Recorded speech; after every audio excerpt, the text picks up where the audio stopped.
So if you're feeling tired, like that tired after you've been rounding up cows all day and planting melon seeds after carrying bananas over your right shoulder, you might just sit down in that chair and let out a shekane oma. I am just beat. There are other Chendales that are more like action verbs instead of being, I'm in this kind of state. It's like you're actually doing something. A good one is japu, which means to lie or to be a liar. When someone's telling that fishing story and you're like, oh, this fish that got away was this big. Deja vu. You're lying. And for one last verb, let's look at to remember, which is mandua. I remember is she mandua.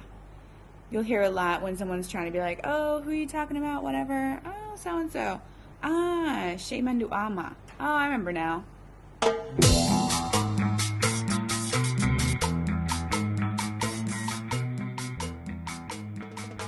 So now we're going to look at two really fun cabooses. They are ite and iterei.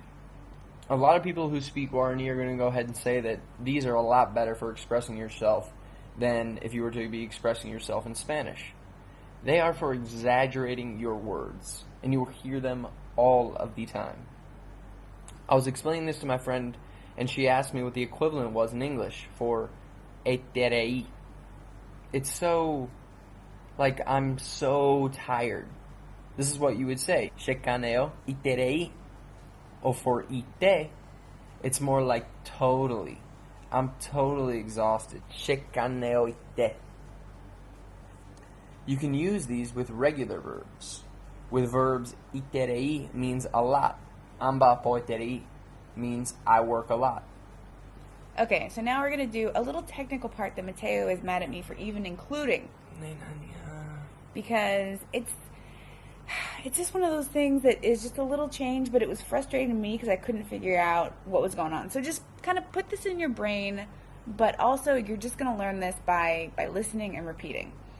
Okay, so ite and iterei change a little bit depending on how the word ends that you're adding it onto.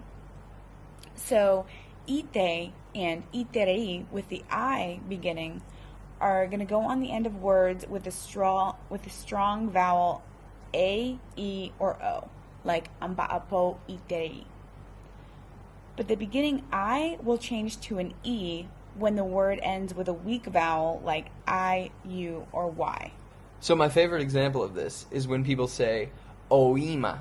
And oima is like all right, or we're on. So if somebody tells you, come to the meeting at 3 o'clock, you would say oima. Now, if you want to say, all right, I got it, and I'm down, you would say, oietema. And so it's an O followed by an I. And so you wouldn't have another I after that I. So it'd be oietema. Like, I am totally down. I'm in. Gotcha. Roger. Roger. That's Roger. A good translation. Oietema. All right. Oietema. I like that. Okay, and sometimes it's just te or tereri without the E or the I. So let me just hop in real quick and say that Hop on in.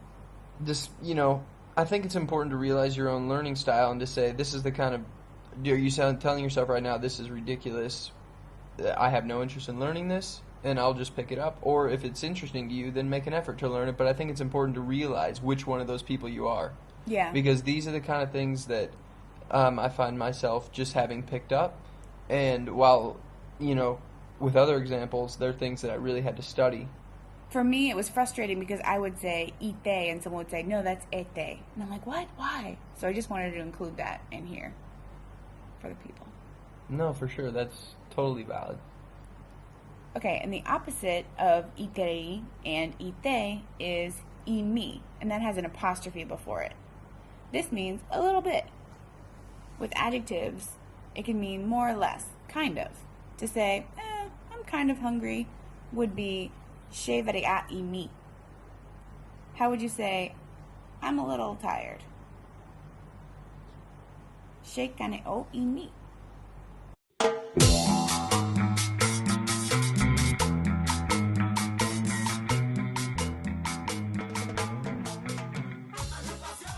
Okay, so now let's review. Are you ready? Sure. I'll start it off with number 1. Do you remember already? Ne mandu ama pico. Number 2, he's totally broke. Ha'e isobuete. Number 3, you are going to be sluggish this afternoon. De kaigueita ko kaarupe. Number 4, you're lying. Deja puhina. 5, I am so hungry right now. She varea iterei konga. She varea iterei koanga. Number 6, Shola was sluggish yesterday. Shola ikai gue kuri kwehe. Let's just go with bummin'. Just a bum. Bummin'. Oh, just bumming. Bumming. Bumming around.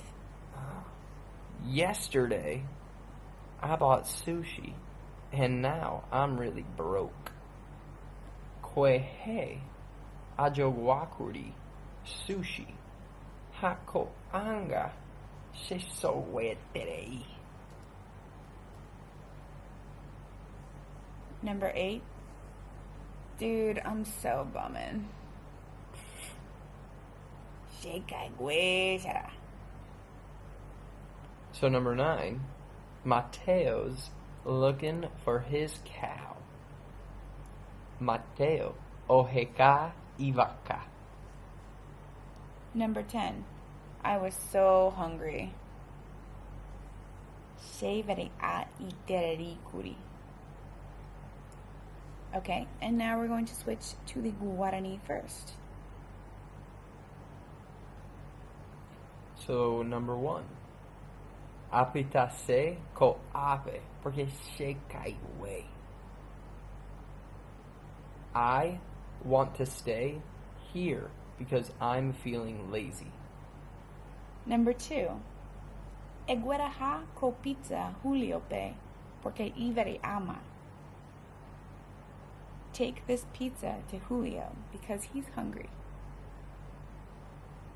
So number 3, she ave a porque Oscar onguajeta ko ara. I'm happy because Oscar is going to arrive today. Number 4, mo pico amoira e she pizza. She vere ama ha ha use. Where did I put my pizza? I'm hungry and I want to eat. So let's just highlight real quick there that she vare ama ha ha use. I feel like that could have been difficult. That ha is the and, right? Yeah. So you said. All right. So it's ha. It sounds like ha ha. Right. Because it's ha ha u. So number 5, ame ekuri she iPod Sashape. I gave my iPod to Sasha. Number 6, ba epico ejugua. What did you buy? And this is pico instead of ra'e. For example, if it's someone just arrived from the store, you would more likely use pico. Number 7, egueraha ko pizza Spencer pe. Take this pizza to Spencer. Number 8, ejapomina la terere. Shekaigueini. Please make the terere. I'm feeling a little lazy. So number 9, ko eno she manduata. Tomorrow I will remember. Number 10, ya practicama. We all practiced already. Okay, thanks for listening. That's all for another edition of Guaranime. Thanks for being our special guest star, Mateo. No, thank you. This was a wild ride.